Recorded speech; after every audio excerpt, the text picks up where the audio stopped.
These are the emissions from fossil fuel production in 2019, about 35 gigatons. Despite all the talk of emissions reductions, that number is set to grow all the way to 2040 and beyond.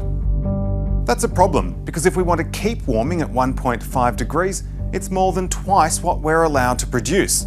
That difference is what the UN calls the production gap, the basis of its latest report.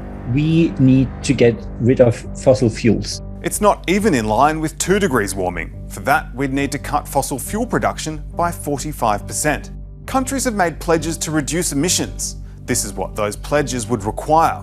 The problem is, even that isn't anywhere near enough. That is really inconsistent with our interest to avoid more wildfires and floods and droughts and everything else that comes with climate change. According to the UN, countries are throwing taxpayer money at increasing their fossil fuel production instead of reining it in.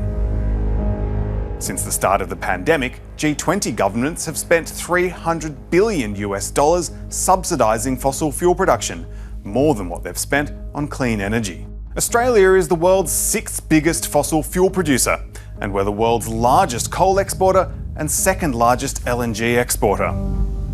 Up to 2030, Australia expects to see increases in the production of all 3 fossil fuels. Coal production will rise 4%, gas 12%, and oil 32%.